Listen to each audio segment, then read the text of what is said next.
Now, I don't have an absolute answer, but there are a couple of answers.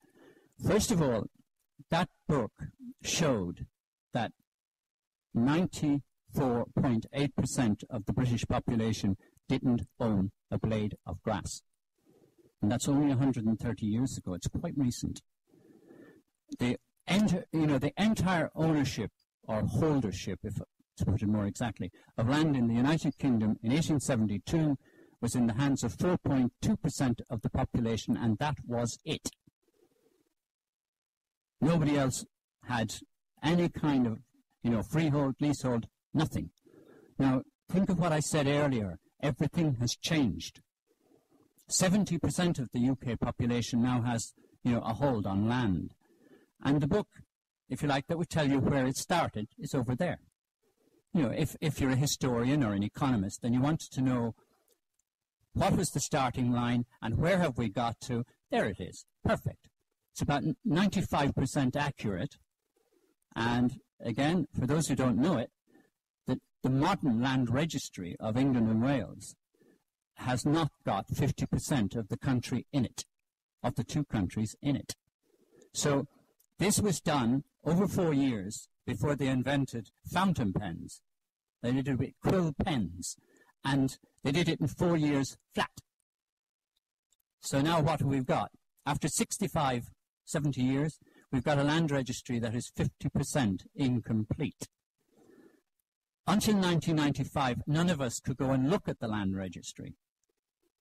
If you wanted to go and do this book now, it would cost £99 million. In 1876, you could have bought the whole 4 volumes for £70. And if you didn't have money, you could see it in your local library. They all had a copy. Now, there was a second level to this. The Doomsday was done by people being ordered to submit a return saying what they owned. And that return was turned around with a twopence halfpenny stamp and sent back to the parishes. The parishes all had the local records. So that book was astonishingly accurate because, some chap would write in and say, I own 10 acres and say where he was. And his return would go straight back to parish wherever to be asked, does this guy own that land? So it was an extraordinarily accurate book. But the last academic paper written about it, and it was 15 pages inside a 500-page book that damned it, was in 1881. Thereafter, total silence. That book has not been looked at by a scholar, an economist, or anybody else for 130 years. And yet, that is the starting line for the modern world of, ordinary people. Because what I would like to put to you is the transformation from owning nothing to owning something is what has had the most profound effect. The politics haven't followed through, but prosperity has certainly arrived. So I raised that Doomsday to try and have you think a little about how information is given to us, the public. That book represents the most successful civic deception of all time. How do you hide a book like that for 100 years? How do you stop curious students from, studying it or whatever? But most economists nowadays are struggling, and struggling is not the word for it, with the state of the world's economy. And they're only just beginning to grasp something. And I mean just. In 1872, the whole of the United Kingdom was owned by 4.2%. 95.8% owned nothing. Now, the 4.2% owned all the assets. That was it. There was some industrial stuff, but basically, the country was owned by a very small number of people. Now, most of the land in that book is still held by the descendants of the people in it. This was the other thing. I was able to fill out the hole in the land registry by using that book.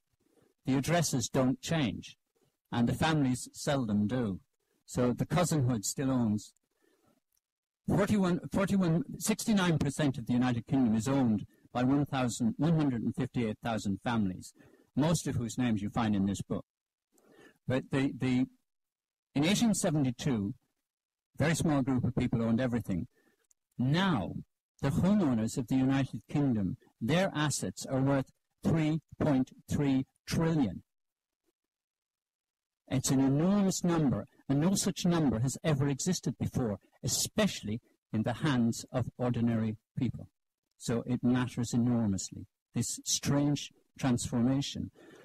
The guy who owns Forbes magazine was giving a talk recently, and he pointed out the Americans are beginning to work this one out, that the homes of America are worth 17 trillion, and it's the borrowings on those homes, he said, are keeping American industry going. So it's not rich industrialists anymore, it's not the elite borrowing on their land. It's the ordinary population, the race itself now, in certain countries, actually now owns the masses of the assets. The classes no longer, the assets, the residual assets in the hands of the residual landowners are worth 250 billion. Homeowners, 3.3 trillion. But homeowners are what used to be the mass of the race, the people who owned nothing. Now, I leave again another thought. I'm not stitching it into the argument, but Niall Ferguson is doing a wonderful series. Who's watching it? The one on Channel 4 Mondays. The most bloody century of all time. He's fairly wildly out. Between 1207 and 1227 AD, Genghis Khan killed 60 million people. That is the equivalent of 889 million people nowadays. So just 2 decades of the 13th century saw vastly more people killed than perished in the whole of the 20th century.